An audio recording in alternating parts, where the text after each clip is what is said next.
asalaamaaleykum mbokki internet Source A TV bienvenue dal leen ak jàmm ci seen plateau de A à Z comme ni ñu koy defee saa su ne di leen présenter seen émission fii nii ci biir Source A TV laata loolu ñoo ngi leen di sant di leen gërëm ci safoo bi ngeen safoo Source A TV di ñu suivre partout ci suñuy plateforme di leen ñaanal jàmm di ko sàkku ci yéen bu baax a baax ñi nga xamante ne ñoo nekk ci hôpitaux yi di leen ñaanal yal na leen yàlla may tan bu baax a baax fëgg bopp yi ñi nga xamante ne ñoom la caabi féete ginnaaw yal na leen borom bi delloo seen kër yàlla na yàlla tappe xol yi bu baax a baax di leen sant di leen gërëm di leen remercier bu baax a baax c'est toujours un plaisir jàkkaarloog yéen présenter leen seen émission bi nga xamante ne mooy de A à Z tey dama recevoir ñaari ndaanaan yoo xamante ne ñi ngi béy seen waar ñi ngi def liggéey bu am solo liggéey bi nag du dara lu dul l'islam am na ñoo xamante ne xamuñu ko fii ni ci biir Sénégal waaye nag dafa nekk loo xamante ne c'est quelque chose de très noble tey ñu bëggoon invité moo tax ñu dem tamit jëli ñaari slameur yoo xamante ne dinañu wax lan mooy islam ak ñoom ci lu ñuy yëngu waxtaan ak ñoom tamit ci lépp loo xamante ne mooy difficulté avantage ak rôle bi nga xamante ne l'islam war na ko am fii nii ci biir Sénégal moo waral ñu dem jëli ñaari ndaanaan yooyu lee andi leen fii nii ci biir plateau de A à Z kon nag dama leen di bàyyi ñu nuyante ak yéen chers téléspectateurs asalaamaaleykum. Ce monsieur ici présent se nomme tout simplement Malcolm X, oui, mais pas Malcolm X. Je suis un OBB original, Bawal. Je viens de Diourbel la belle, la région la plus belle, celle qui m'a appris à voler de mes propres ailes. Diourbel, salam alaikum Diourbel, salam alaikum Sénégal, salam alaikum Jahra, c'est Malcolm X. loo fi wax de la région de Diourbel boowel bi boo ko waxee ba diis ça fait aucun effet maa bañ mais lan moo tax Malcolm t'es pas simple nag de. La simplicité c'est l'affaire des faibles. Ouais. mooy kon moo tax slameur yi mel noonu. Bon, yaakaar ne les slameurs sont arrogants wala dara. c'est que le slameur il est un surhomme, il n'est pas un homme ordinaire quoi. Il est un surhomme. Un messie. loolu mi ngi may fàttali sama benn xarit doole ñoo bokkoon classe terminale. mu nekkoon koo xamante moom tamit il fait le slam. mais tout le temps il le dit nee na slam du yëfu homme. yëfu surhomme la d'accord dinañ ci ñëw léegi nii. mais ñoo ngi rafetlu sa teewaay fii. waaw ñooy gën a rafetlu affaire di rafetlu aussi surtout liggéey Source A TV bi ngeen nekk di ma ne nii gis nañ ko depuis booba léegi mi ngi rafet macha allah yal na yàlla dooli kàttan bi mën bi. di rafetlu aussi boost bi ngeen boosté jeune artiste maa ngi gis loolu. donc di wax ne rek ci kanam ñu gën a xool gën a yaatal ko. D'accord, ok bienvenue à toi Malcolm. À ma gauche il y a une jeune fille boo xamante ne boo leen déggee voix am vous allez vous évanouir de plaisir parce que elle a une très très belle voix kooku du kenn ku dul Diouf Plume Séeréer ma bàyyi ko mu présenté wu mu nuyante ak yéen may leen benn affaire bu neex salaamaaleykum. Je veux entendre une voix salvatrice pour sauver le monde du précipice. Je veux entendre un mot pour exorciser les mots qui assaillent les sans-voix. Je veux entendre une voix rédemptrice pour éviter aux hommes des supplices. Je veux entendre une voix civilisatrice pour arrêter les querelles et conflits culturels. Je veux entendre un seul mot par cette voix, la paix. C'est la voix de la petite villageoise digne de son nom et fière de son origine. Diouf Plume Séeréer de mon nom. Assalamu alaikum. Je veux entendre une voix salvatrice. macha allah ci waxam dégg naa mu ne la paix boobu noonu maanaam à travers ce slam da nga bëgg transmettre benn message muy la paix lan moo la poussé ba nga jël maanaam titre boobu noonu. su ma waxee la paix texte bi si biir texte bi wax na si lu bëri slameur man war na nekk koo xam ne day wax si affaire problème moom kese dafa war nekk ouvert moom bu génnee pour déclamer day fàtte boppam. population bi la fi nekkal soo waxee la paix dama retourner ci sama bopp li ma dugg ci islam ndax islam li ma ci dugal mooy j'étais une fille en papa ma am sama BFM dem vacances mu gaañu pendant les vacances ñu woo ma wax ma ko ma ñibbisi j'ai pas d'amis sama papa moo nekkoon sama xarit moo nekkoon sama lépp ci moom laa doon nekk léegi nag durant les vacances métti woon na mais bu gënee métti mooy ma ñibbisee war a jàngi waaj dem fi ma doon nekk ak sama papa gisuma ko aw ma xarit sama papa laa amoon sama papa laa doon toogal di waxtaan et tout si loolu laa jógee sama néeg gis laay nekk alors angoisse solitude su ma tëddee di jooy et tout ça après si laa waxee pourquoi pas man may bind d'ailleurs sax sama premier texte sama papa laa ko dajee woon sama papa laa doon wax moo taxoon ma ne la paix boobu noonu mooy sama paix intérieure moom laay génnee en plus de ça may waxaale si yeneen tamit. macha allah c'est très noble hein. Ouais. li ko poussé ba mu def l'islam. D'accord Malcolm. Ouais. Qui es-tu? Malcolm yaay kan ni xale yi di wax Malcolm xaw ma yu yaay yu kan. la ñuy wax Malcolm yaay kan. Bon, je veux dire que Malcolm est le jeune Bawol qui fait du representing, comme on le dit. Quand je parle de Bawol, c'est comme si il y a une chose qui sort en moi. Et ça c'est une fierté pour moi. Voilà, vraiment, loolu dafa nekk ci lu may gën di fësal muy Bawol fu ma dem parce que bon lu ma def Diourbel la quoi lu ma am Diourbel la franchement. Donc ma nekk un jeune Diourbellois né à Diourbel, grandi à Diourbel, étudié à Diourbel ba jàng université moom àndoon Dakar ma jàng après ba delluwaat Diourbel c'est là-bas investissement ma investir à Diourbel. Okay. Donc je peux dire que Malcolm est là, il est le futur président des États-Unis d'Afrique comme son rêve d'enfance jusqu'à présent. macha allah. Ouais. te dawoo ci dara. Non, j'assume. D'accord cette confiance en soi bi nga am maanaam c'est depuis tout petit wala wax ñu tuuti ci sa enfance. Bon, moi je suis né à Diourbel, un jeune un peu nag kii. booy bu bëri affaire quoi bu bëri ay dugg-dugg. waaw maa doon tooñ man la ñuy doon may dawaat kër ga man la ñuy dàkk waaw c'est ça. et aussi maa ngi jàng école Ngosène. jógee fa dem lycée d'enseignement fii collège CM Grand Diourbel après ma jaar ELTAP. defee lycée Ndayane sama bac. am bac ñu orienté ma université Anta Diop ma jàng fa après ma pause demaat jàngat ENSUP naan jàng du doy. J'avais la passion de la communication, j'ai suivi là-bas journalisme de communication mu laa def. Tout récemment je suis actuellement étudiant à l'ISAC, Institut supérieur des arts et des cultures xaw ma étudiant entre guillemets parce que on nous a envoyé les messages hier pour nous dire qu'on va commencer les cours le 20 inchallah. Donc pour dire ça en plus je suis un jeune entrepreneur là à Diourbel, je gère là-bas ma boutique qui vend des matériels électroniques et tout mu nekk bërëb bi di nuyu sama grand frère notre PDG, c'est une entreprise familiale je peux dire. Donc je suis un étudiant entrepreneur et waaw. macha allah maanaam da nga bëri ay dugg-dugg waaw daal di profiter aussi ci occasion bi di nuyu waa Diourbel bu baax a baax di leen big up di nuyu waa région yi bàyyi ñu kenn parce que le Sénégal ce n'est pas seulement que le Dakar. léegi sa scolarité comme di nga wax avant ñoo ñëw ci sa cursus collège université nekkoon nga xale nekk primaire. ban genre xale nga woon. waaw man xale bi daan toj boppu xale yi wala xale bi ñu daan toj boppam. non man nag dama mosoon pacifique. jusqu'à présent. D'accord pour ma xeex man problème la quoi. D'accord waaw li naan je privilégie am na benn slogan bu ma def mooy slogan Kaay Salaam. Ouais. La force de l'argument mais non l'argument de la force. loolu laa mos a dund. La force de l'argument mais non l'argument de la force. Ok d'accord. La force de l'argument c'est la parole. Oui. Mais l'argument de la force c'est. Exactement. voilà moom laa mos a dund d'ailleurs franchement. léegi nag bon bu ma amoon coow nii d'habitude dama doon yendu ci sax sama kër maam. J'avais deux amis ndeysaan maam booy dama ko fàtte. dafa doon jël sama défense de trop parce que xaw ma xeex dama jógee ci Grand Diourbel Thierno Ka ñi toog ci Grand Diourbel. xam nga temps boo rek dañ lay kii quoi boo ñëwee nouveau xaw ma xeex dañu doon tëj et tout. donc ma ñëw foofu après bon enfance bi noonu laa ko dundee dawal mbéygee fii dem. Stade dem wuti ndaa am si dem comme on le fait quand dans mu nekk enfance boo xam ne dafa ma marqué ba léegi jusqu'à présent. da ngay amaat nostalgie loolu mais doo ko mën dund quand même mu nekk am nag nit koo xam ne dafa ma marqué sama enfance ba léegi. muy sama professeur sama enseignant monsieur Faye bu ma yoroon CM1 CM2 ak madame Amina Badiane. dama demoon ba samay man yàlla dafa may chance boobu ki may jàngal. samay kay sax ñoo ko doon jël. de 5e jusqu'à CM2. xaw ma. c'est naturel comme ça monsieur Faye maam Biram Faye tam nekkoon sa Ngosène gisatuma ko nag loolu moom metti madame Amina Badiane bi yëpp mu yor ma 5e ba CM1 samay matériel sax moo ko jël je suis comme son fils tabaski këram laa doon nekk et tout donc loolu bokk na ci lu gën a marqué sama enfance. Tu étais un très bon élève.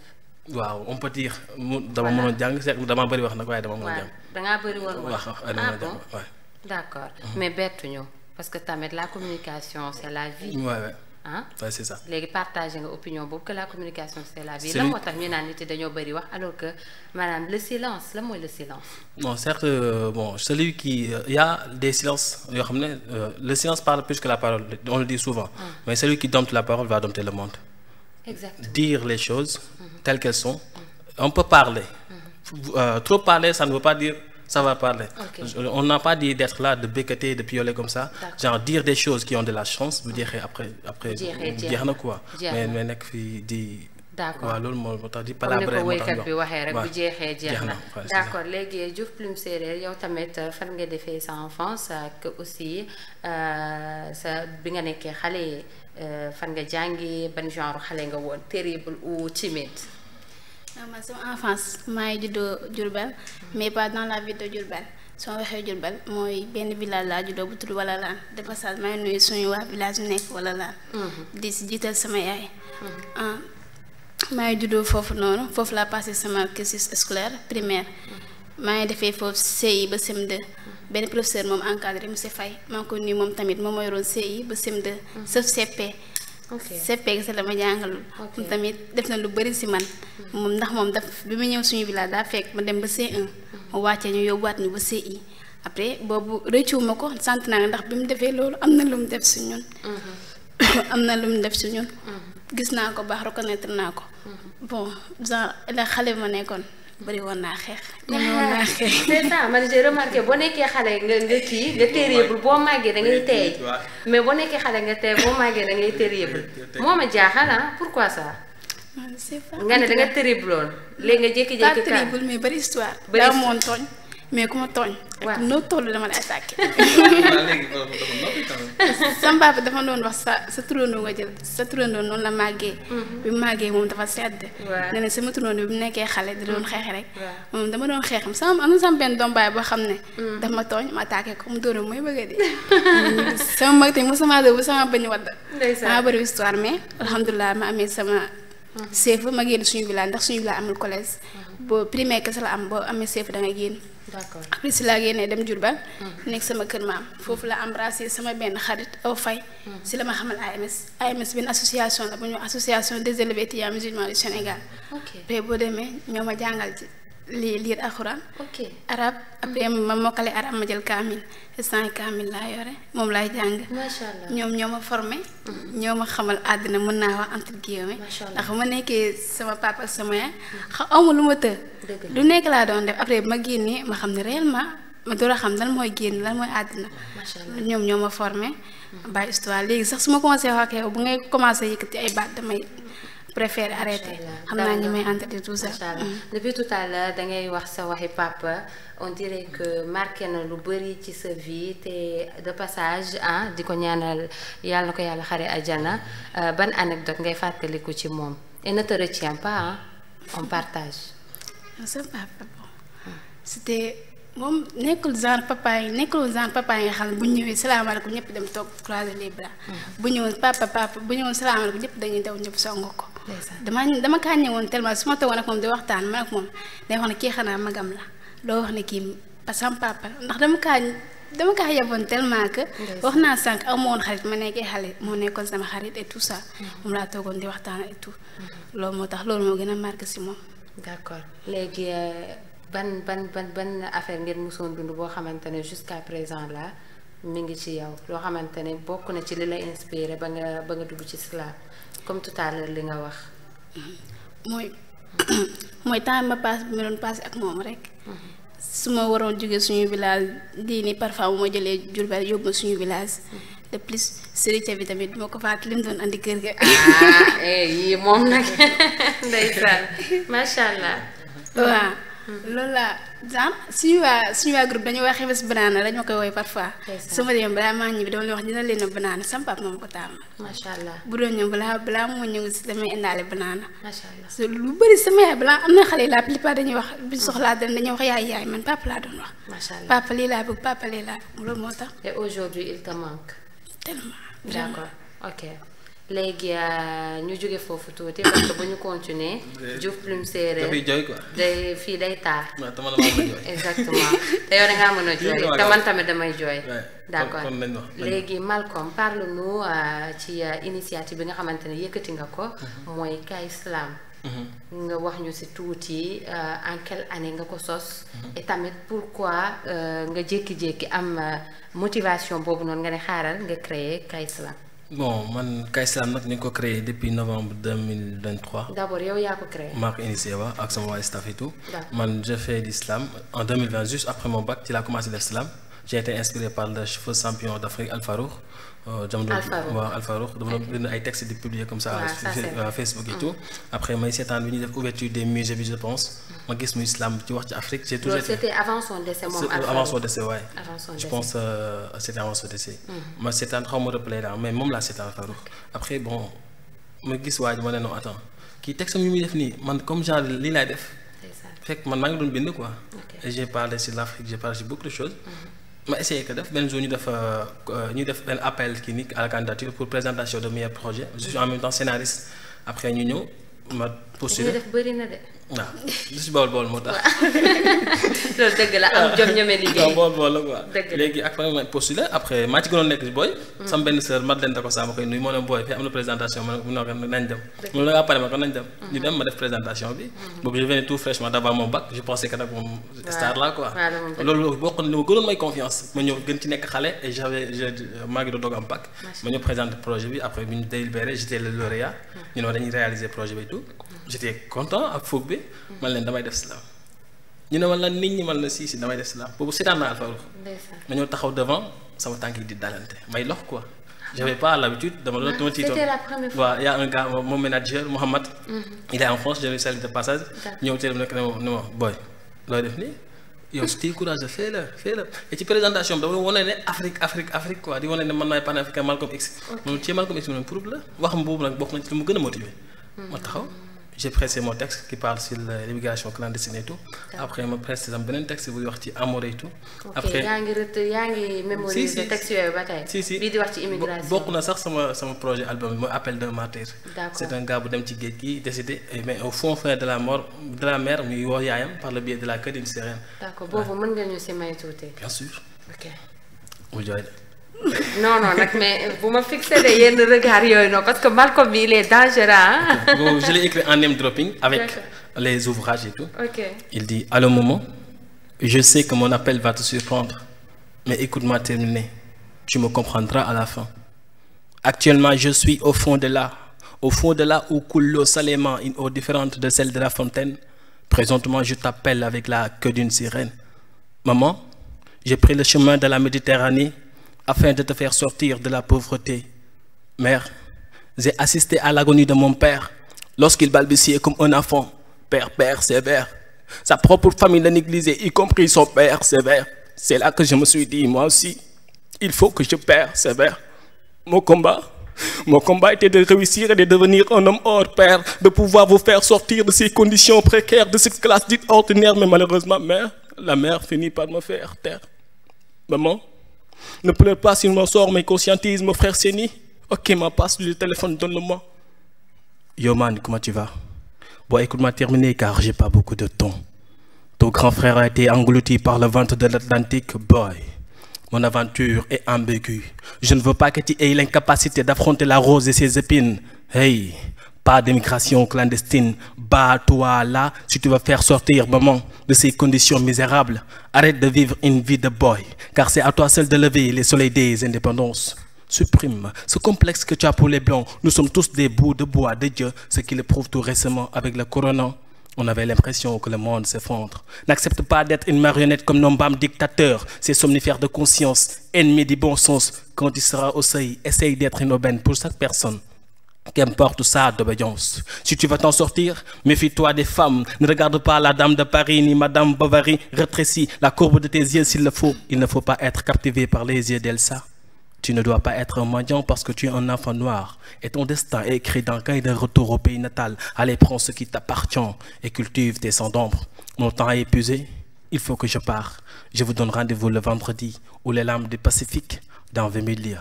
Sous les mers. Et Malcolm X au bébé original. Bawel. Sla.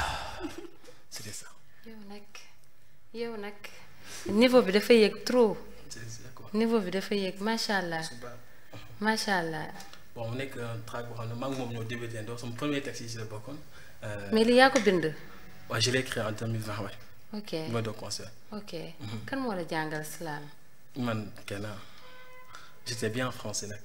waaw mais slam du français kese mais la façon dont tu arrives à transmettre les émotions. la rue. waaw nan ngay def comme ça mënoon nga wax sans pour autant que maanaam je frissonne et tout mais j'ai senti que c'est comme si je ressentais ce que tu disais. comprendre nga te loolu il faut yow loolu yaa ko def. à travers ton comportement à travers tes émotions. comment est-ce que tu arrives à faire ça. c'est l'expérience je peux dire man dama amul chance. gis un slameur bu ma mën a encadrer à Diourbel. je peux dire je suis le premier slameur djoubelois bu imposé wu sur scène nationale génn dem. aw ma woon grand frère quoi comme ñi chance bi ñu am teg kaay slam kaay leen ñu ñëw atelier ñu def teg si lii baax na lii baaxul agencement aw ma woon loolu. dama ñëw rek songu ko dem fekk maa ngi université fii waa prestation yi amphithéâtre dañu def ko pare pause bi ñuy def noonu. ma kaf ak wax ak kii responsable bi. mu jox ma micro bi ma yëgtee élèves yi. ah bon mujj gi génn buñ ki rek gañ Malcolm ma commencé gagner public. d'accord c'était ça. dangaa ñëw nga jékki-jékki jël micro ci biir amphi bi commencé wax. le gars sans pour autant loolu nit yi préparé. le gars bi doon gérer suñu kii nii mooy chef yi quoi bu dee ay ren roi la ñuy wax. mooy responsable de classe quoi corte yi. damaa ñëw côtoyé ko mu jox ma mic ma yëg commencé prestation. les gens ne s'y attendaient pas. non parce que dama gis pool bi rek ma ne lii mooy la pour jàllale lu may def. nga wax rek attirer seen après ñu toog seen téléphone yi tàkk flash it kii. beneen cours bu ñëwaatee gars yi Malcolm et tout ma imposé wu ñëwaat conseil yi fu ma gis côtoyé grandement bëgg a yéeg 2 minutes bu may quoi xewuma ko imposé wu maintenant on te contacte dañoo bëgg nga jouer ñu nga woo leen sa manager ngeen waxaale ñu fay la sa xaalis tu joues tu rentres léegi chance boobu man moom chance bi ma amoon mooy man je devais faire face à l'école de la rue. amoon grand frère quoi. léegi nag bu njëkkoon bu may islam la ngay gis damay commencer di gàtt di bégayer di am problème regard le public yooyu yëpp mais pour l'instant bi. kon mos nga am loolu trac. bu ma yéegee première fois bu ma yéegee campus. dama doon lox. mais boo commencé c'est pourquoi quand je suis sur scène je dis bonsoir wa rahmatullah mbalak tuuti pour trac bi dañ parce que nit normal mënul tiim micro tiim un public te tiitul mënul nekk. kon le trac du mës a disparaître. non. il faut juste le canaliser. léegi comment faire pour def ko atu balaa muy nekk privilège balaa muy nekk kii nii inconvénient mooy wax ci mais moom ala kulli xaal day am léegi nag nan nga koy defee atu mooy wax ci. d'accord ñëwal dans le public si t'as un ami fixe la mbalagal tuuti stress bi dañ.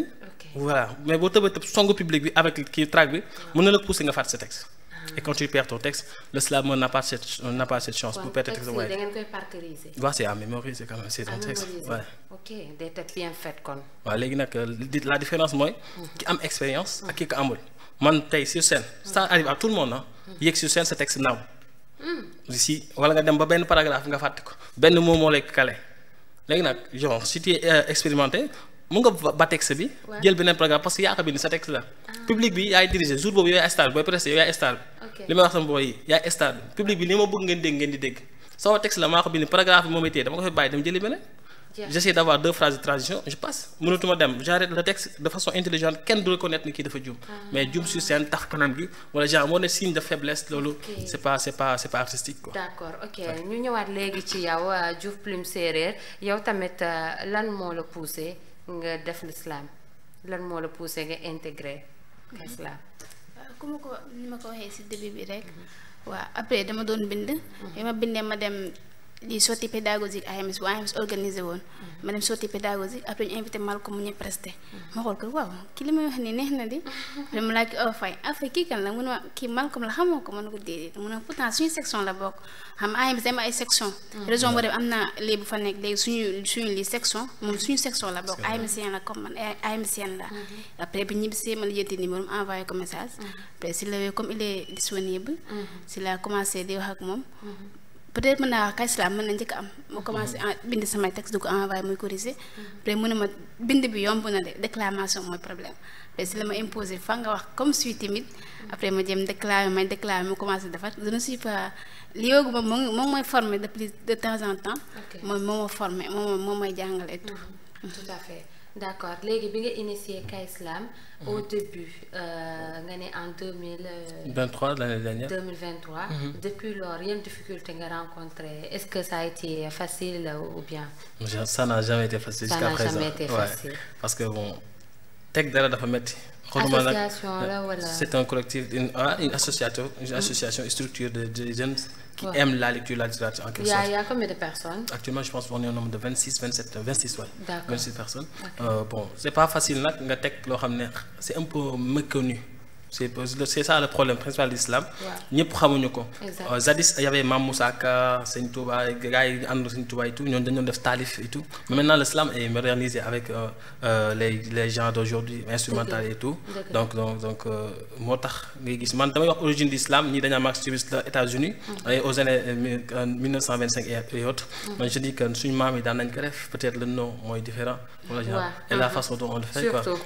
Actuellement adaptation yi ci am instrumental yi man sama projet bi mujjee génn mooy ndénkaan bi moom tama laa ci àndal peut-être suñu maam yi loolu lañ amatoon culture boobu ajusté ci suñu instrumental de musique et tout donc ak jege seen toit et tout donc l'aspect religieux da ci joué mais am na évolution actuellement da ngay gis ne slamerie ñu ngi évoluer te slam bi mu ngi commencé di dem de façon vraiment crescendo. Tout à fait toujours dans le même sillage lan mooy le slam pour ceux qui savent pas de manière terre à terre. Ok le slam je peux dire que c'est une façon artistique boo xamante pour moo ko wolof pour ñëpp comprendre mooy li nga xamante ne taalif yi suñu maa ngi doon def taalif man mun naa wax ne l'islam sorte taalif la taalif la mais ban façon la mooy waxti ñii dañoo choisir def comme suñu maam yi ñu doon def taalif bi bennal ko comprendre nga bennal ko ñii dañuy def slam comme li gars yi jamono ko doon wax slam hip hop et tout comme man nee nañ man slam hip hop laay def dëgg ma ne la nee nañ man voilà xam nga moom nee nañ ma parce que man je fasse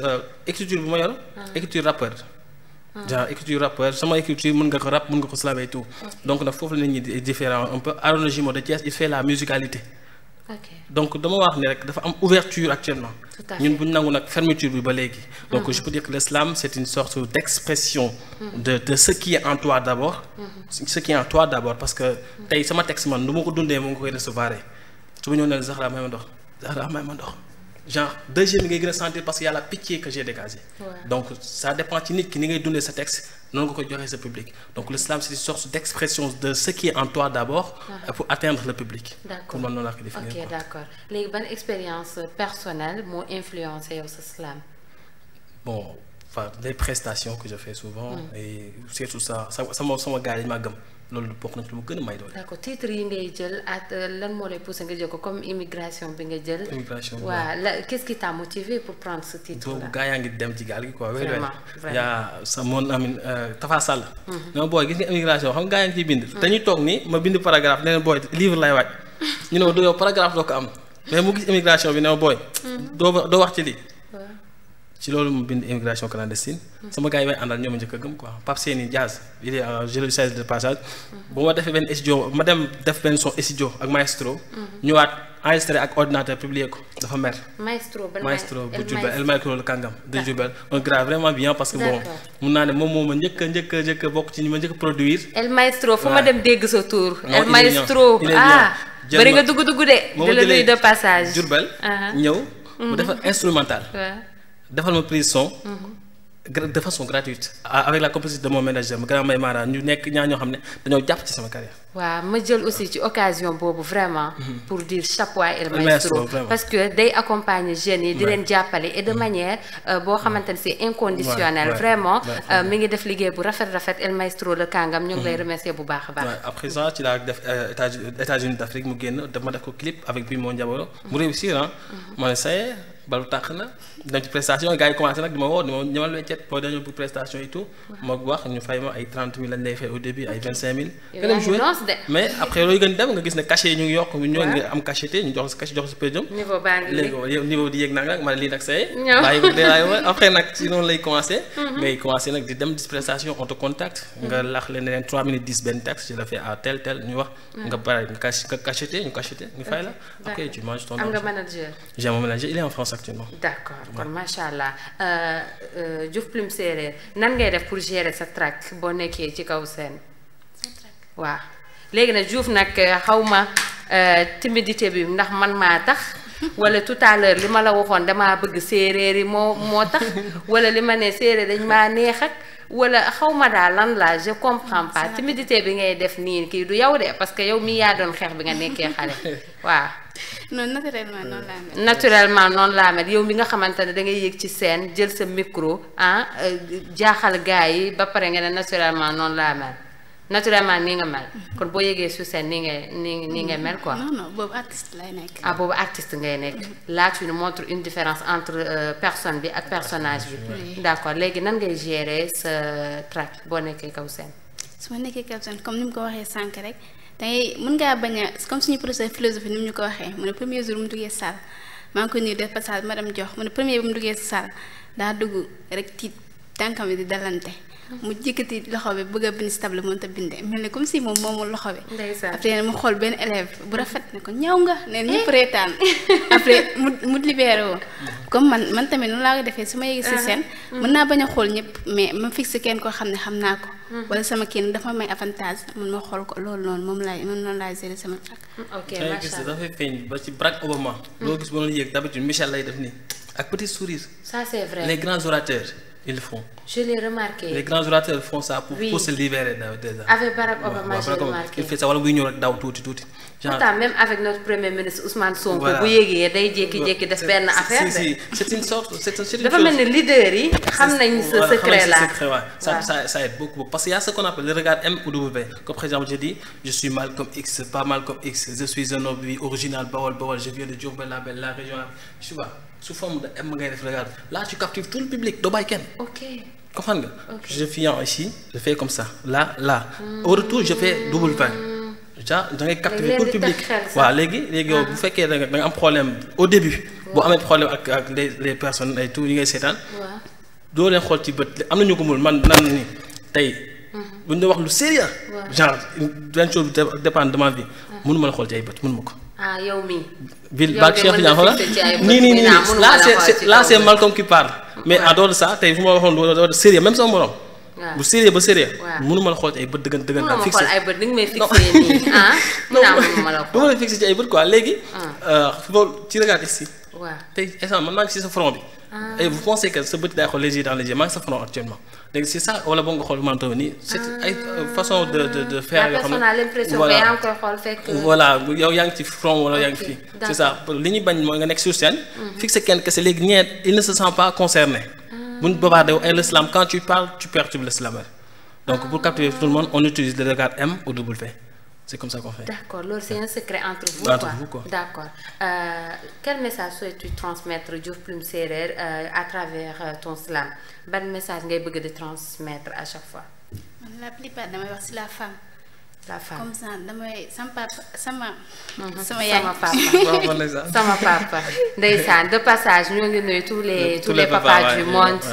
ñi nga xamante ne aussi dañoo ñàkk seen waajur bu góor. Massa et du courage. À chaque fois mi ngi wax sama papa et doom bu jigéen papa.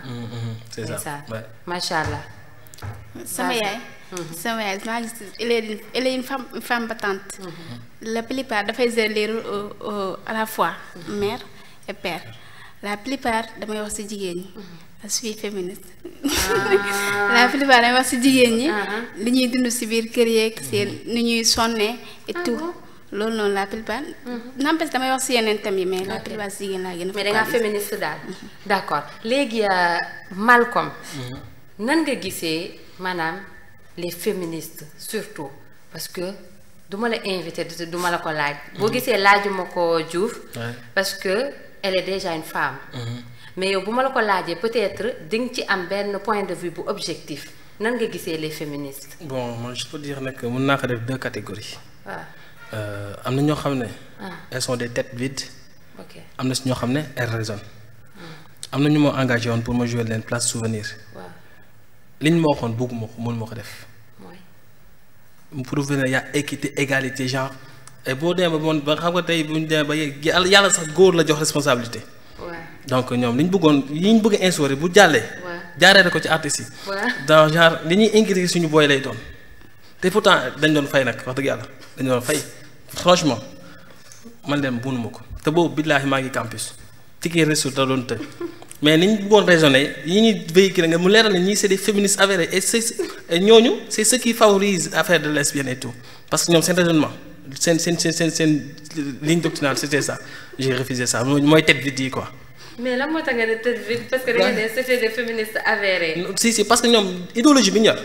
mooy genre l'homme doit être ak l'homme et la femme xoolal genre ni ñu ko waxee ba bàyyi man j'étais avec cette seen communication et je suis un homme l'autorité est masculine loolu du ci ñoom du ci ñun yàlla moo ko def ala kulli xaal. mais l'autorité est masculine. loolu est-ce que c'est pas dans notre religion surtout si je me permets maanaam fu ñuy wax égalité. mooy dans la société comme ça tey.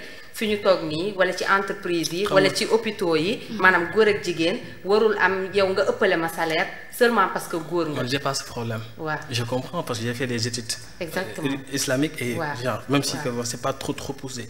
Mais il y a des choses yoo xam ne bu ko nit ki waxee. surtout quelqu'un qui sait comment on communique. da nga xam ki fii la jëm. soit da nga koy may l'autorité revient à l'homme loolu est-ce que du ci religion. attends je termine damaa bëgg xam. man personnellement parlant. lu may dugg. bu ma mënee nekk en phase avec ma religion. je le fais. bu ma demee ba xam ne lii ça n'arrange pas ma religion. voilà je dis d'accord kon da nga bëgg ne. maanaam puisque religion bi. islam ba ci miraas ñoom parce que ñoom ñoo évoqué sax loolu. ne ma lu tax islam na nga sàmm l'autorité est masculine. ce qui veut dire kon yow tontu nga ma féministe waxoo ci dara. non bañu ma féministe de. non parce que féministe lu ñuy prôné àndoo ci. non attends ànd nga ci équité égalité. man dama gëm ne. entreprise. Zahra maag ñoom ñu bokk classe. elle est plus excellente que moi. moom moo war a devancer. que man ma ñu foofu la ñuy waxee bu doon foofu la ma amul problème boobu. amul problème boobu. j'ai une structure Artpax ma leen nuyu de passage c'est une association culturelle. bu réunit tous les artistes sénégalais. tout à fait Fatoumata moo nekk suñu présidente. waaw exactement xam nga man je l'accepte y a des gens qui n'acceptent pas ça. xuloo naa teg nit ci élection yi. muy wax Anta Babacar nangam sangam parce que jigéen la man ko après. waaw tout à fait man amul problème boobu. mais nag mu dugg sama religion ne. lu tax ba ci diine islam sax. góor benn la góor ak jigéen dañoo war a toll ma ko la arrête. parce que jigéen du dem ba jigéen jiite jumaa. voilà donc là il faut que ci mais jigéen d'accord nga ne jigéen mën na nekk présidente de la République du Sénégal. maintenant quel est le problème le président il est le président. il a une maman. mais fii mais biir Sénégal puisqu'on est dans le même Sénégal da ngay dégg. ça doit changer nag da ngay dégg góor ñi di naan non Sénégal on n'est pas encore prêt pour une présidence. léegi ku la wax loolu jàppal ne c'est une tête vide boobu ay kopp ci def parce que non les femmes sont non man je peux dire que li ma mus wax sama émission yi ku mu neex nga xoolaat. les femmes sont faibles physiquement mais fortes mentalement. forte mentalement. Là, tu as gagné un point ci internet jigéen. non da nga am problème sax yow l'homme tu peines à trouver une solution. Wallah elles décantent la situation en une fraction de seconde. Les femmes elles sont fortes mentalement. Certes elles peuvent manipuler nit ku nekk mën nañ manipuler nit ku nekk waaye noonu lañu amee ay solution dañu naan Iblis sax daa tiit ci plan jigéen donc waxuma la nag yàlla moo leen may force boobu il faut ñu nangu leen non même pas ça il faut ñu nangu leen loolu. elles sont fortes mentalement. Ça c'est vrai. trop très fortes même donc faut pas ñu leen di stigmatiser. wala boog même ba dem na ba ci entreprise yi avec les handicapés et tout il faut qu'on revoie les choses. le monde évolue le monde change. actuellement ba ci classe yi jigéen ñoo nekk premier ñoo nekk deux donc on peut avoir une présidente. premier ministre ay Mame Madior Boye dafa war a amaat. ay présidente de la République lu mën a nekk la. lu mën a nekk man ñii laaj leen sa KS la. c'est ce que je fais avec eux. Ça c'est vrai. C'est ça donc il faut ñu génne ko. ça vient d'un leader moo ko wax kon su ko defee ñu bàyyi ci xel bu baax a baax kii Diouf sànq comme li nga wax ci lépp loo xamante ne dafa am rapport avec la femme am nga ci benn slam boo xamante ne mën nga ñu ci may la femme nga wax bu baax ma dégg ko savourer instant bi parce que je suis femme. ok. Les larmes insuffisantes pour une arme. Alors j'exclame le rythme sur lequel dans sa vie. On n'achète pas la paix, on n'achète pas le rêve, le bonheur n'a pas de prix, on n'achète pas la liberté. Il faut bien ces opportunités pour rappeler les efforts qu'elles font au quotidien pour demeurer maman. Alors me voilà aujourd'hui devant vous pour vous le démontrer par le biais de ma plume. La voilà aujourd'hui devenue toute belle et même femme d'affaires à cause des sacrifices de son bras de fer. Souvent, accompagnée par la galère. Elle n'arrête pas de foncer, mais son métier de salaire est signé par la misère. Maintenant, jamais en colère. Laisse refroidir, la tension monte, et moi je propose un slam avec adulte, des vers qu'on adulte en escale dans l'univers de la poésie. Ce sont les vers d'une jeune fille qui vous parle des droits de la femme établis par la loi, mais avec une croix. jigéen la bu ko dóor mu la def tey li nga doon icône koo munti doon moo xal sa yoon moo supporté wul bal xamul Sadio nee na yow la mbërëm daa bàyyi këram jox la cëram def la borom këram li muy wuttu dërëm lu dul ngërëm kon delloo ko cëram xames. Une gamine ne devrait pas connaître la culpabilité sans avoir côtoyé l'innocence. L'éducation ne concerne pas seulement l'école, mais c'est la première éducatrice. Elle est toujours au travail, se travaille sans repos ni de congé, et se lève tôt et se couche tard uniquement pour le bien-être de ses enfants. Jigéen bi tax ma tax, jigéen bi tax nga tax, jigéen bi tax ñu tax, est-ce que jigéen boobu war nga kaa fowee di ko fontoo ba sax di ko neewal doole. Islam. jigéen bi tax nga tax jigéen bi tax ma tax jigéen bi tax ñu tax ah lii leer na wa non man tam bëgg naa nekk bëgg naa gis salaam lu yomb yow ñëwal rek bëgg naa ko yow bëggal rek da nga may former bëggal rek d'accord léegi Malcom depuis tout à l'heure on voit sa force sa kii say atout mais maanaam wax ñu dara loo xamante ne ci sa parcours dund nga ko loo xamante ne vraiment ça t'a du ma ne anéanti et tout mais rendre na la vulnérable wala Malcom n'a jamais été vulnérable. si bon benn force nag moom la am muy la foi. et ça je remercie vraiment suñu waa kër de m'avoir donné cette éducation. oui la foi c'est ce que j'ai oui bon mun naa wax na j'ai le jour où j'ai perdu mon bac parce que j'ai fait 2 fois le bac en 2019. j'étais l'enseignant de mes amis. dama doon jàppale samay copains ci cours yi matières yi ñu def examen nga gis ñi génn d'office et tout man dañ ma ajourné quoi j'étais tellement anéanti franchement pour dire vrai dafa marqué woon de trop métti ma sama professeur yi ñeen ci am ci problème pourquoi après je me suis dit donc man bu ma xoolul ci Ayuba rek man du ma jullit quoi après bon endossé ko métti woon na quand même métti na trop franchement mais aussi ma gère dignement et waaw c'est tout ma gëm loolu à part ça leneen lu ma metti sama àdduna xanaa Patrice Lumumba mënu ma ko xool franchement muy vidéo bi ñu koy jëlee di ko takk di ko dugal ci avec ses propres frères ça je ne supporte pas mënu ma supporter loolu jusqu'à présent l'homme que je déteste le plus dans ma vie je peux dire que c'est Blaise Compaoré l'assassinat de Thomas Sankara et les gens qui ont fait ça ak Patrice Lumumba jusqu'à présent Patrice Lumumba mënu ma xool image am boobu franchement sama compte TikTok moo nekk première vidéo bu mu njëkk a dugal foofu boo ko gisee ñi ko taxañ yóbbu ko ba tubaab bi naa pourtant ñii di ko takk nii moom mënoon na réussir sans ñii alors que ñii mënuñoon réussir sans moom loolu bokk na ci lu ma gën a mettre sama àdduna si je peux dire c'est l'assassinat de Malcolm X Thomas Sankara Patrice Lumumba et le jour où j'ai perdu mon bac avant ça xanaa sama maam bi ñu ma décédé na et tout c'est je suis Malcolm X c'est ça c'est une évidence mais révolutionnaire nga parce que rarement ngay gis koo xamante ne ngay laaj lu la mettre sa àddina mu tontu la lii c'est très rare. bon j'ai vu avec mon père et ma mère yàlla nañ fi yàgg yàlla nañ kii je pense que donc le reste pour moi c'est pas le reste mooy li ñu naan bonheur moom nit ki moo koy teg boppam. voilà boo buggee xool loo amul. ci te créer des problèmes. boo buggee ay noonu li ma naan man aw ma noonu sama gars yi billaay parce que man. yow nan ngay amee noonu man sama yoon ñëw ci kenn. kon kenn yoon ñëw ci man c'est ça quoi. tu transmets la joie le bonheur nan ngay amee c'est ça bon. et si tu voulais changer quelque chose dans le monde à travers ton slam nga bëgg changer dans le monde laa wax de. moo tax il faut bien réfléchir wax ma la Sénégal kese de dans le monde boo bëggoon changer dara à travers ton slam lan lay doon. la façon de compréhension des gens man loolu kese genre comme ni may comprendre nit ñi on ne comprend pas comme ça.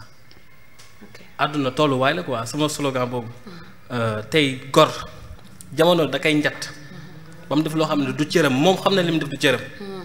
kooku soxlawut nga koy xas wala di ko da ngay dugg ci TikTok bi gis kuy saaga nit te billaahi ki muy saaga boo demee moo gën foofu mais xam nga ko sax de mais dina ko saaga te nit la Pape Cheikh Diallo maa gis que rek mu dafa am dépression nit la comme nit ñëpp. waaw kon seetaan nga la. donc nit ki waroo koo juger ci lu mu def benn acte. bu mu def. wala boog erreur fatale bu mu def.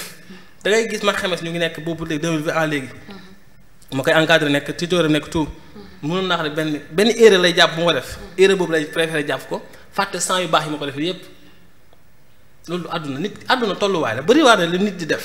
di ko ciy ŋàññi di ko xas di ko saaga et tout. barke Cheikh Tidiane bu doon yow lu gën a pire ngay def. et pourtant Pape Cheikh Diallo yàgg na bëggal nit ñi de mais xoolal dañ ko topp ba moom mu am dépression. waaw loolu rafet na ci nit. et pourtant il est fort mentalement. il est fort mentalement mais nit ki àdduna tolluwaay la. nit dina juum def erreur mais erreur bu ko nit defee def na ko juum na jeex na léegi nag moom yàlla baal na ko léegi jeex na. mais nit ñi mais nee na Sénégal ay assassin lañ. non sérieusement genre il faut ñu xam ne nit ci boppam mooy juum. man daal loolu bu ko nit ñëpp mënoo changer que ni nit ki def erreur. moom xam na ne erreur la def. yàlla xam na ne erreur la def. yow nit ki na nga ko ne parce que ku ci nekk yaa nga nëbb loo xam ne bëggoo ma génn. vraiment billaahi bëggoo ma génn donc na nit ñi di jéem a comprendre nit ñi man loolu mooy sama idéologie. àdduna tolluwaay la. àdduna tolluwaay kese la tey bëri na looy ndax ne du ma ko mës a def du ma kii wallaahi boo fa tollee yaay def li gën a pire. donc essayons de comprendre les gens. kenn xamul àdduna situation la.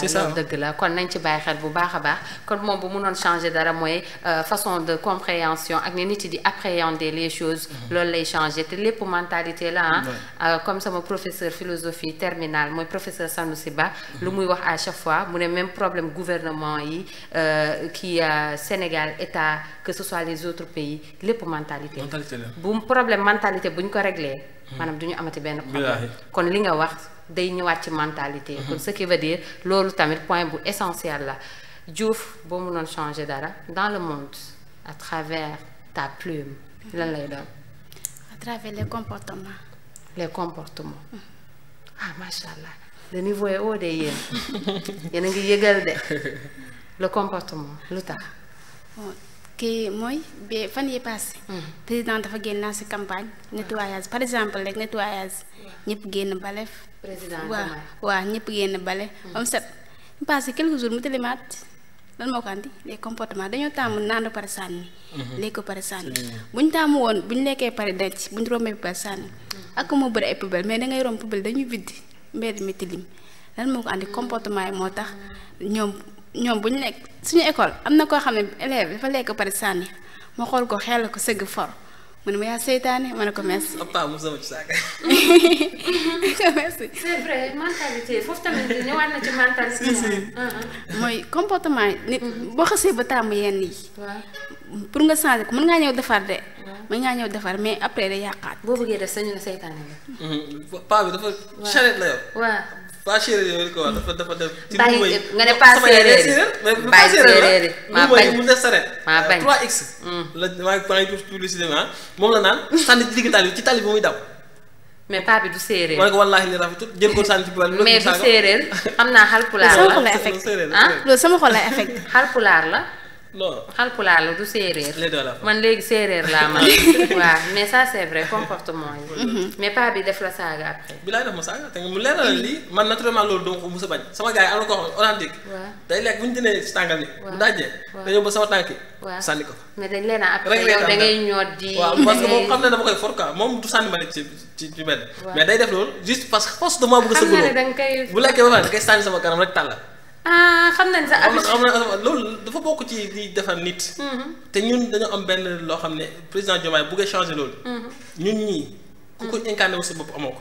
d'accord civisme bi day commencer à l'école élémentaire. wallaahi foofu la ñuy jàngalee booy ne lekk sant mbedd. lii la booy bi màgg ak moom. mais ne boo bëgg a ñëw rek ay magum jëm nga imposer leen ko. mënut a dem ci ñaari at mënut a dem ci ñetti at. c'est ça c'est may saluer acte bi mu def maa ngi dégg ñu ne kun kaati man bu Sëñ Tuubaa. dugal nañ ko ci programme éducation bien sûr loolu yow xoolal kii di jéem a marcher sur ma langue. loolu laa leen bëggoon laaj ñoom tamit ñu débattre tuuti parce que dañuy naan en tant que des étudiants.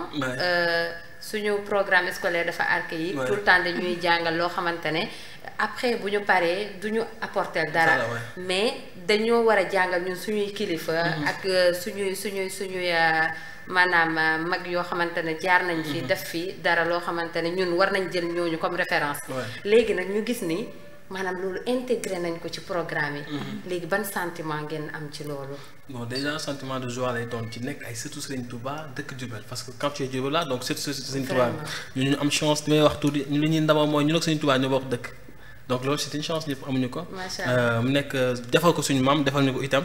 ñun ñu nekk dans l'obligation de d'avoir certaines valeurs et vertus. parce que mënoon ne Diourbel nga dëkk. amoo diine. amoo yar. am yenn yoo xamante ne da nga koy def. te nekk bool-bool. éthique du la ko may quand on parle de bool-bool éthique li jënd xaalis rek la mën ak diine aussi. donc ñun on a cette chance. et que ñu nekk aussi des héritiers de la poésie. qui parlent de Serigne Touba xasidam et tout qui parlent de Mame Moussa Ka qui donc je pense que loolu moom fierté la. man mu bokkoon sama combat yi ma yàgg di xeex.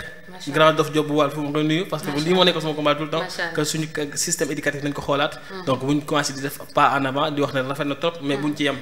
des na yeneen ñu war a mën a intégrer ci yeneen domaine donc ñu xam ne kat voilà début bi la donc ñu ngi ci éducation bi suba war na mën a dem ci santé suba war nañu mën a wax panafricanisme Baye Niass wax na ci lu bari di wax sama kilifa gi comme nga xamante ne kat kooku combat bu may xeex la kii il mérite machallah quelque chose au Sénégal mu nekk combat bu may lancé mu nekk sama combat wax dëgg yàlla Cheikh Mouhidine mérite quelque chose université anyway loo xam ne di kat yeyoo na ko dëgg la ay Faidherbe ay yeneen ak yeneen. moo ko gën a yey. malheureusement on n'a pas eu la chance de le connaître ba mu disparaître. kon li mu fi bàyyi dañ ko dem xool ko di nuyu Cheikh Ibrahim ak Cheikh Omar ay doomam. di wax ni kat nit koo xam ne war ñu ko bàyyi noonu la. dëgg la donc seen njàngale yi bëri na am nañu chance bi di wax ne rek président Diomaye di ma def ñu koy rafetlu. te di xaar yeneen ak yeneen ci yeneen domaine. éducation santé médecine fu ne. nu mu fa dugal fa am na ñu fa exceller parce que maa ngi doon dégg xam nga ban mag moo doon wax ne Seydi Hadji Malick jàngal na ko ba jàngal ko astronomie. donc yooyu yëpp dañ ko soxla. nañ visiter suñu mag ñi donc nga xamante ne kat lu ñuy jéggaani ci ñeneen. ci maam yi ñeneen ak te ñu ñuy wax loo xam ne c'est en déphasage avec nos réalités. je pense que bu ñu defee adaptation rek dina jur dara quoi. d'accord macha allah Diouf intégration boobu noonu c'est une fierté. ban sentiment nga am bi nga gisee loolu la. sentiment de joie. ñoom dañoo nekk ay mag yoo xam ne dañ leen war a xam. ndax ñoom dañoo joué suñu ñoom liñ doon littee. après comme suñu lii nu ñu doon wax yow boo waxee man li may dund damay jéem sama dund neex. dangay dundal dangay neex si dund mais ñi ñëw yow xalaatoo ñoom comme ça boo nekkoon ci lii bi di yàq rek di yàq di dem am na ressources yoo xam ne c'est non renouvelable boo toppee ressources yi nga xam ne c'est non renouvelable nga yàq yow xalaatoo ñu après ñoom ñi ñëw ñoom seen avenir ñoom liñ doon littee si Ahmadou Bamba dañ kaa sonal dundam amul si benn bonheur loolu kan moo taxoon muy sonn ñun après kooku noonu dafa mérite après ñun ñu xam ko dëgg la buñ ko intégré loolu lay nekk si lii nii école lu ñuy jàngal Aline Sitoé Diatta fi ñu la koy jàngal après danga koy fàtte. ay Igor la ñuy jàngal ñoo xam ne Afrique rek lañ dem. naan ñu. Nietzsche. le surhomme. après ñooñu la ñuy jàngal yow après man cours SVT. ñoom dañu may wax da ngaa nopp prof bi wala man leen nopp ma prof bi matière bi laa nopp. ndax matière bi dañ lay jàngal loo xam ne yow déjà yaa ngi gis sa bopp am na benn cours bu ñu defoon. ma ne monsieur lii daa mel ni boo demee école. boo demee hôpital li ñu lay defal si tableau boobu muy feeñ noonu écran bi loolu la mu ne ma waaw moom ngay jàng nii ma ne ko ah. parce que si laa kontaan SVT dama kaa bëgg tellement que. ndax liñ may jàng dama siy gis sama bopp déjà. SVT boo demee ASC ñu lay wax ay Igo français. di la jàngal yoo xam ne yow da nga toog da nga jépp sa bopp. est-ce que dama bàyyi si jàng. bu ñu stigmatiser waaye bon certes bac L prime la am man. bac L prime j'étais un bon littéraire j'ai eu 16 au bac je pense. mais dafa am yoo xam ne. il faut qu'on soit réaliste. man kay xamoon naa ne dina wax. parce que koo xamante ne dafa mën wax éloquent boo laalee Igo. non même pas sax man. non nekk question loolu sax nag mais dafa am yoo xamante ne. il faut ñu wax ci. muy man bac L la am. waaw loolu ñu lay defal langue et civilisation moderne ça sert à quoi. français kese ngay jàng ça sert à quoi. il faut que ñu xool booy L xaaj bi yëpp sama genre gi lañ. mënuñu mat. mënuñu lee daw L pour taxa te seen L prime élève L daa métti. L je dis élève waxuma élève de élève L dafa métti. il faut ñu xool programme bi booy am na mécanique menuisier plombier tôlier dañ ko war a insérer ci école yi. booy nekk L yëpp bu ñu dee 60 yi ils sont des cancres comme man. nañ leen jëlee foofu ñu def métier on a besoin des gens qui ont métier lañ soxla métier. seen matière grise ñu def ko métier boo xam ne. pays yi ñu raw yëpp foofu la ñu raw yaa on a une jeunesse. da ngay jàng ba pare après tu te rends compte que munoo def dara. munoo pratiquer. genre da nga doon wax rek. léegi yow amal doctorat nekkal doctorat wala boog nga am master. en espagnol. comme ay nga dem français. wala nga def linguistique. genre yooyu après ay russe bu léegi. allemand léegi ça sert à quoi ñoom bu ñuy def dara di envoyé xaalis ça sert à quelque chose de non dégg damay stigmatiser daa am lu ko gëm daa am lu ko gën xoolal ceeb nga jax neex na waaye ceebu jën da koo dàq ki nga jox formation boo xam ne c'est théorique on a besoin des métiers waaw ça c'est vrai ñi yeewu tuuti léegi nekk di jàng langue jàmbur yi ça sert à quoi ça sert à rien man français laa doon jàng mais jëriñu dara pour dire vrai jëriñu ma dara loo xam ne mën naa ci liggéey am xaalis jëriñu ma dara lu dul nga def fi concours nañ jàngal nit ñi métier plombier yaa ngi fi mécanicien yaa ngi fi tôlier yaa ngi fi menuisier bois on a besoin de ça. loolu appel la venant d'un jeune. vraiment on a besoin de ça et suñu jeunesse suñu ministère yi aussi. ñu wàcc sur le terrain di rencontrer jeunes yi. vraiment yi fi nekkoon li ñu échoué woon. ñoom lañ ko éviter muy. avoir des ponts des traits d'union yu leen di lier entre le leader et la population. ok maintenant nag cette phase est dépassée. ñoom bu ñu muusee tuuti. na nekk contact direct avec les jeunes yi jooylee li leen jooy ñu réglé ko bu ñu ko mënee réglé. ñiy bàyyi. ñëpp mënuñoo toog ci bureau yi.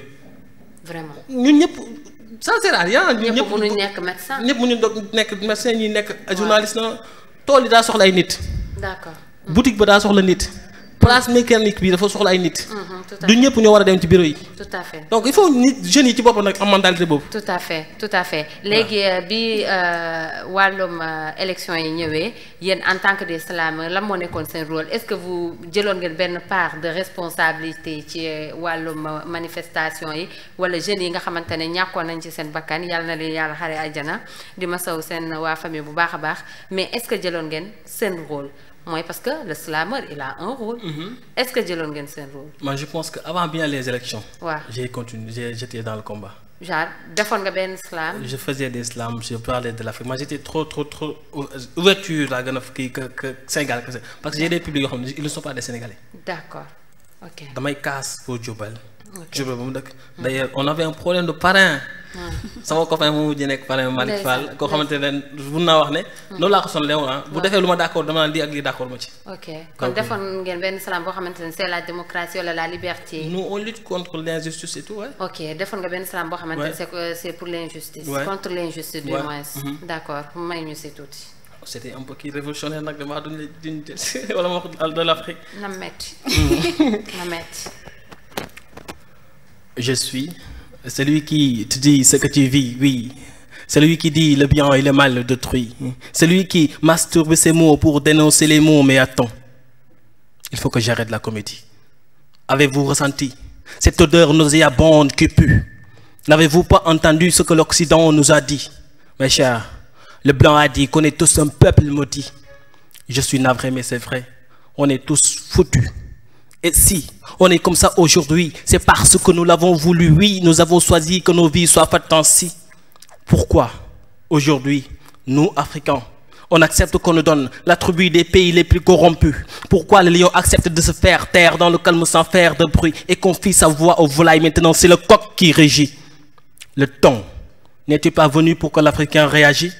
Sommes-nous des êtres sans âme? N'avons-nous pas d'esprit? N'avions-nous pas d'histoire, de culture, de tradition orale avant qu'il ait l'écrit?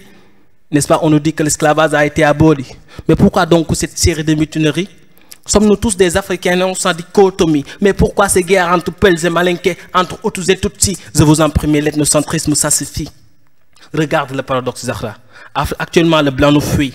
En même temps, il nous suit. Il nous dilapide ses parts divisées, après il nous tue. Africain, toi, t'es qui? Pourquoi t'es si têtu?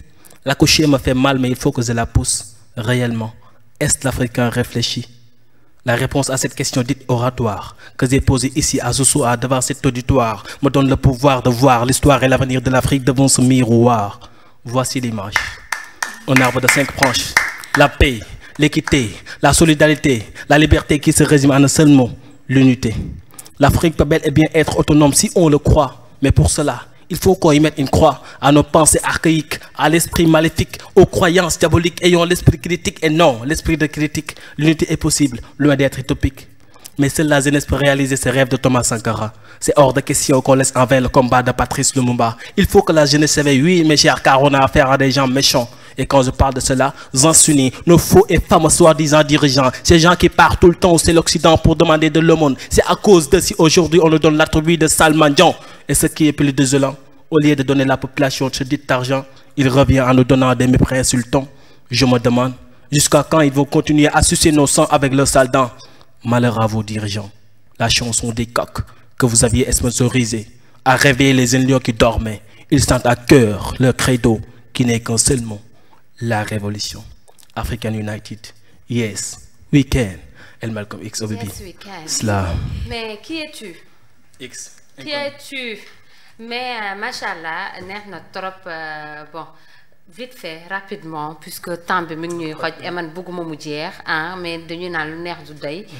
Mais slam bi depuis le début jusqu'à nos jours est-ce que sentir ngeen benn avancement? Si ça avance. Ça avance. Ouais. Parce que man Diourbel son premier concert yéeg naa concert buntu Sapeur je pense xaw ma express. waaw waaye dafa waaye nangam tànnal wàcc fii waay. mu ne. nangam tànnal wàcc fii waay les concerts da ngay dégg Malcolm kañ nga joué Malcolm dégg Diourbel dañ lay invité di la fay xaalis. fu ñu la doon saaga ba la fay donc avancement mi ngi am. te boo xoolee tey j'étais le seul K Islam 1. Maintenant on est 26. avancement mi ngi am foofu. avancement mi ngi am bu njëkkoon daaw ma laal. léegi maa ngi laal. yaa ngi laal kon mu ngi avancé. comme ni ko bu Siteu waxee niveau baa ngi yëg. léegi yow Diouf kan mooy sa mentor. waaw sa mentor koo xamante ne sa référence la ci ndax moo poussé à ce que ma Malcolm mooy sa embrasse référence waaw. Malcolm yow kuy sa référence. Ça c'est lourd hein. J'aime bien Al Farouk mais sama référence moom ci islam amul quoi. Je suis libre artistiquement, j'aime bien Al Farouk. D'accord. Ouais, mais comme référence. D'accord. Mais lii neex na trop. Si. Yéen ñaar nan ngeen def comme sànq nu mu ko waxante depuis lors votre collaboration ça se passe bien. Ouais, comme elle le dit, hein, papa et maman, je suis son père comme elle dit. Je me dis que c'est cet amour paternel qu'elle donc moi je dois combler ça. Donc mu nekk que aussi ku neex a liggéey franchement mu nekk premier membre Cas Islam je peux le dire. ñu bokk association des élèves étudiants musulmans du Sénégal AMS. De 2015 jusqu'à présent donc mu nekk kuy exceller tout le temps. Elle est très ambitieuse. Donc si. Machallah. Donc di wax ne rek c'est ça. Ok, comment l'islam peut-il apaiser une personne en détresse rapidement? L'islam peut apaiser une personne en détresse ou même je peux dire que l'islam peut être comme le Mozart. Hein. Parce que li naan day faj ay mots. Si naan li naan le Mozart day yee ku nekk dans le comment.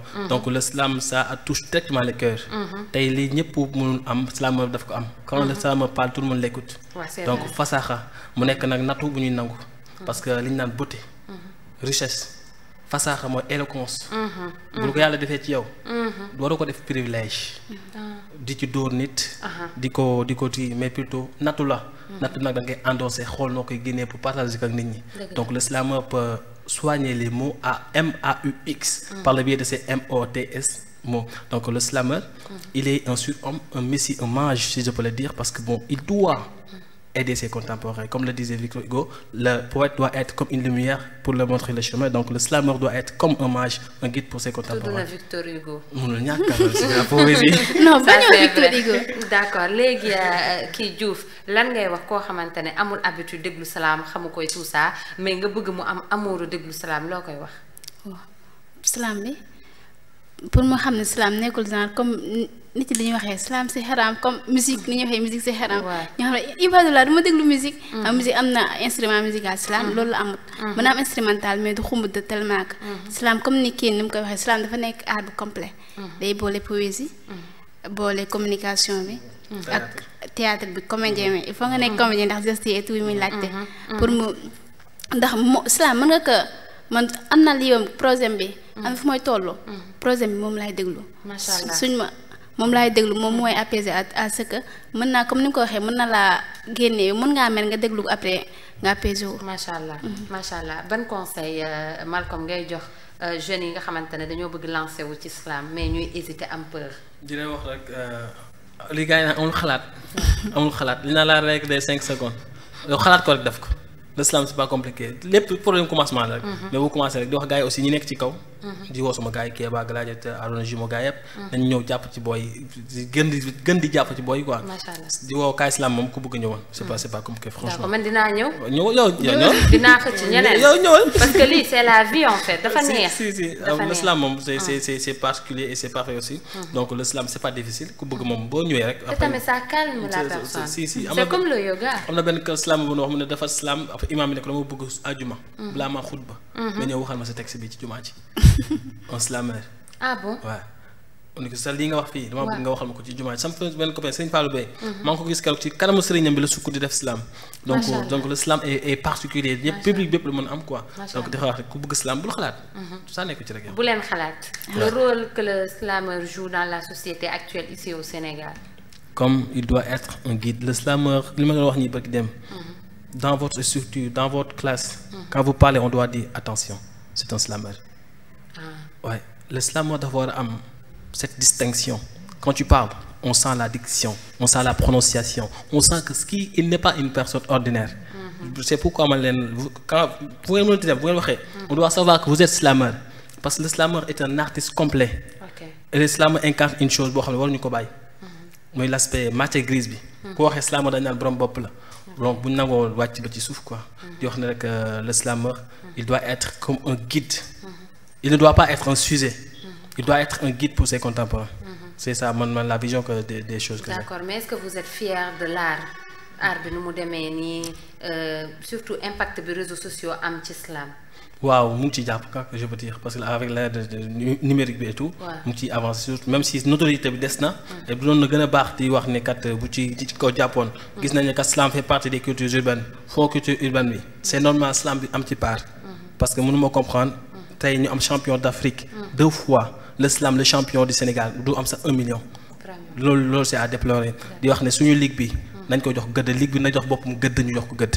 les slameurs dañoo war a sentir seen bopp ci fond des cultures urbaines nous faisons partie des cultures urbaines ñu koy représenter fépp ci Sénégal les slameurs forment des jeunes les slameurs nekk di développer l'aspect pédagogique de l'islam mu impliquer les filles les garçons partout donc il faut que ñu jox benn gëdd bi slameurs yi et de ce fait il faut slameurs yi jox seen bopp benn gëdd bi déjà respect bi am na ci ñoom mais ligue bi ëmb slameurs mooy ligue sénégalaise d'islam na dem fëgg ci taawal bi fond des cultures urbaines na dem fu mu montre que l'islam fait partie des cultures urbaines bugguma man personnellement Malcom Jandos et ñu waa compétition nationale def sélection ci région yi région bi nekk andi champion am ñu compétir ba pare et le champion du am sax 5 millions te ñu wax ci le champion du Sénégal pour moi c'est anormal donc avec changement bi ñoom nit daf ñoom kilifa peut-être les choses vont changer mais bu changer wut ñeen ñu koy toogaatee waxaat ko il faut que ñu respecter slameurs yi réseau bi sax ligue bi nañ dem wane ne l'islam fait partie des cultures urbaines le slameur doit se sentir à l'aise le champion d'Afrique William ma koy nuyu de passage donc un slameur est champion d'Afrique amul ci rap bi rappeur bi est champion d'Afrique non mais l'islam a champion d'Afrique am champion du monde actuellement on est champion d'Afrique donc notre champion doit être honoré. Ça c'est vrai. bi muy ñëw keroog ñu ko gàttanoo neexuma. D'accord. On n'a pas cette force non dafa waroon a riir na dëkk bi yëngu. lii waa ñoo na dëkk bi yëngu dafa waroon di ñu xam ne on a un champion d'Afrique. Donc William mérite plus que ça les slameurs qui vont venir demain ce combat c'est pas pour William c'est pas pour autre chose non c'est pas pour Malcom mais les jeunes slameurs ñii dañoo war a gis seen bopp ci islam bi nous on fait ce qu'on fait avec nos maigres moyens compétition nationale yi ñuy teg et tout mais la ligue na dem fëgg ci taal na la ligue il faut que mu wane boppam ñu xam ne kat on a une ligue quand même mais pour man la ligue exactement pour l'instant jëriñu dara franchement. D'accord léegi Diouf Plume Séré ban message ngay lancer sénégalais yi ak ñëpp ñoo xamante ne mën nañ jàpp ci li nga xamante ne mooy cette forme d'art l'islam. mooy ñu jàppale ñu daal. parce que ñun ñu gën a am fierté bi. ndax ñun am na li ñuy lite comme ni waxee slameur bu génnee day fàtte boppam. mooy wax société mooy wax ci ku jigéen ki mooy wax ci lépp. après ñun bu ñu jàppale wut am na fooy nekk boo ne islam dañ la wax lu islam wala nga naan la islam wala ñu naan la salaam. fekk du loolu te loolu dafa war a jeex bu ñu waxee islam ñëpp dañoo war a lan mooy ñëpp dañoo war a xam. lan mooy islam. nañ ko minimiser moo tax. am na xamuñ man mi kii moo tax ma xam ko. bu ñu demee ba mu déclaré si laa commencé waa lan mooy lii. après même moom ma demee si moom salaam laa ko doon wax mun naa wax ko bu baax boo waxul normal. dama la jàngal. waaw loolu la. après ñu gën ñu jàppale daal. ñoo ngi def compétition. dañoo am problème de lii nii. budget suñu budget moo ngi nii. léegi egguñ sax si xaaj bi. day wane ne lii autorité yi jàppee woon am. d'accord ok message boobu ngay lancer. d'accord léegi. Programme bi nga xamante ne moom ngeen teg le 30 décembre d'accord léegi wàllum budget wàllum finance ñan ñoo nekk di leen accompagner. Bon pour finance non samay staff la nekk mbooy ka islam yi ñoo teg suñuy juróom suñuy fukki dërëm ak xanaa le maire de Diourbel Malick Fall il a accepté d'être le parrain am na lu mu ci dugal. Bien vrai que des na trop on a besoin plus de ça parce que c'est une compétition nationale. Diourbel doit accueillir le Sénégal ça doit pas être Diourbel warta des ginnaaw. Si le Diourbel doit accueillir le Sénégal di waxaat nekk autorités yi ñu ñëw jàpp ci. Parce que l'islam est différent des autres choses. L'islam est thérapeutique. Ouais, surtout. Et nous, on privilégie l'aspect pédagogique de l'islam, l'environnement, des problèmes liés à l'immigration clandestine, l'entrepreneuriat et la formation de la jeunesse. Nous, quand tu entends l'islam parler, c'est un gars instruit qui parle pour ses contemporains. Voilà. Donc, nous, je pense que nous excellons ci loolu nag nekkuñu ci caaxaan quoi. Donc, ku leen ci ñu jàppale. Nga jàpp ci boo ko mënul aussi, c'est pas grave, nous on avance. Mais daal di ci woon ñëpp di wax ne kat c'est vos fils, les Diourbellois ñoo génn la preuve ñu ngi nii Dakar ñoo fi wante ñoo festival donc des jours là ñu ngi génn di représenter Diourbel di leen woo tamit li ñuy def si fii suñu morom ay autorité seen morom autorité di ci jàpp ñoom aussi soxla nañ ñu jàpp ci pour que ñu xam ne kat Diourbel li ñeneen dëkk yi am na ko. C'était ça. Léegi KSLAM mooy organiser compétition nationale le 30 décembre bii nii di ci woo ñëpp na ñëpp ñëw jàpp ci combat bi parce que moom mooy initiateur bi n'est-ce pas Malcom kon ñoom seeni wéccet lañ ciy def seen xaalis lañ ciy def te islam dafa nekk loo xamante ne vraiment ça participe même à l'économie du pays ça participe comme ni mu ko waxee c'est thérapeutique kon na si ñëpp jàpp léegi lan mooy seen projet mis à part loolu noonu dans l'avenir dans le futur. Li ñu naan léegi les paroles s'envolent les écrits demeurent man yàlla dafa mën na tool li ma naan njaboot gi jigéen la ma yàlla dénkee ñoom elles sont quasiment des filles quoi la quasi totalité. Ah bon? waaye maa leen di wax bëgg dem man leen chacune de vous dafa ma war présenter 10 textes parce qu'on doit faire recueil collectif de poèmes. Ça va les permettre ñoom ñu mën a rencontrer yeneen poétesses yi nekk ci dëkk bi. parce que def album kese doyul parce que ñu ngi envisager album aussi. ñoom ñu ngi waaj def seen benn son pour wax ci la femme. def ko clip vidéo. et pourtant sama meega mooy laa koy defee. di waaj def ouvrage collectif. livre pour motiver leen ak motiver seen rakk yi ñëwaat. dama am habitude naan leen ce que je fais ce n'est pas pour vous j'investis.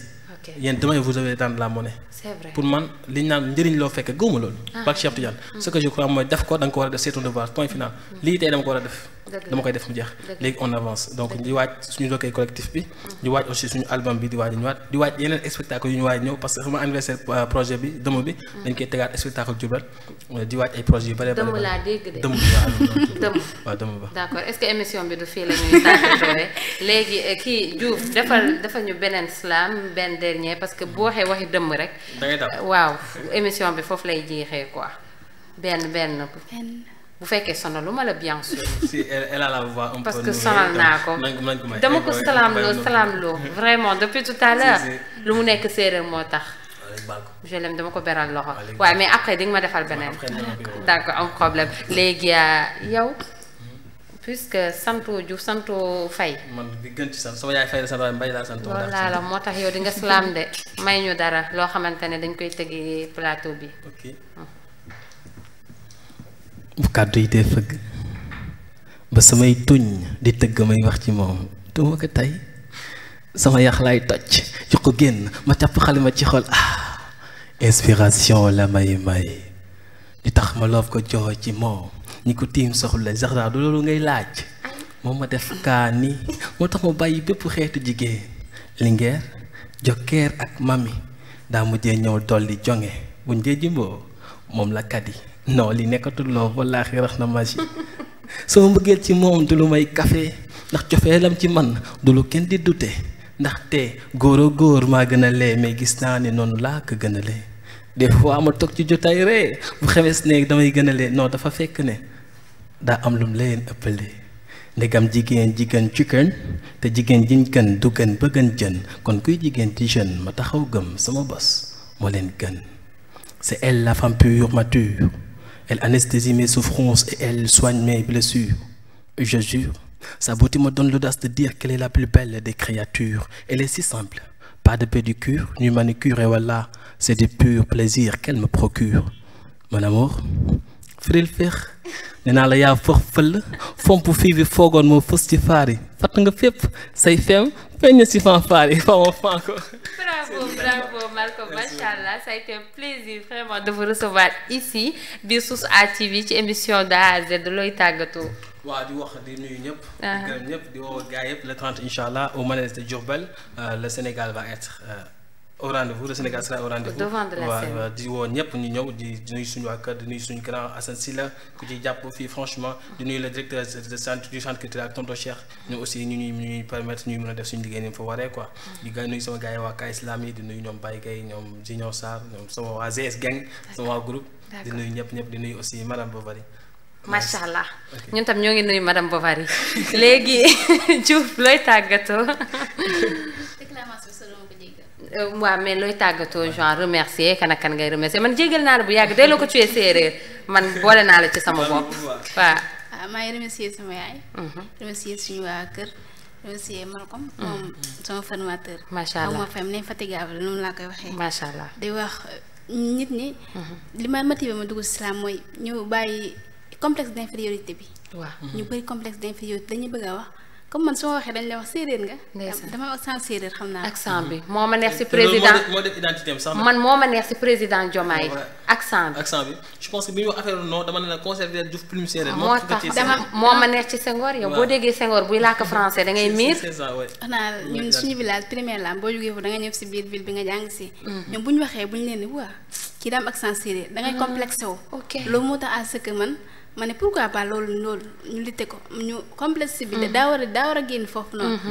daaw compétition bi ma compétiré par dama feebar ndax bu ñu ko doon préparé dama sojoon. bi mu jaalee ma gën a feebar sama yaay nag commencé da ngay bàyyi comme yaay rek. mooy sa atu mooy atuwam. ma ne ko waxtaan ak moom ba après mu bàyyi si laa waxee il faut loolu naan ñu léegi luttee. nekk séeréer nga am accent séeréer mun laa tere yow à chaque nga exprimer wu exactement. ndax loolu fierté la boo waxee ñu nekk séeréer la Exact. ndax am na ko naan séeréer la waaye dégguma damay toog la xool ñu nga ñàkk fayda Tout à fait c'est ton atout en fait aussi kon macha allah bravo kon ce qui veut dire maanaam message boobu ngay lancé nañu lutter contre ce complexe là bi nga xamante buñ la waxee am nga accent lii nga jéem cee am benn complexe kon je pense que internet yi dégg ngeen message yi yow Malcolm on te remercie vraiment yaa ngi def liggéey bu am solo comme li nga wax tu participes au développement de ton pays le seul fait de rassembler des jeunes et de faire ce très beau travail là honneur et respect à toi merci beaucoup di la souhaiter aussi bonne chance di ñaan yàlla ñun tam ñu am possibilité ñëw fekkee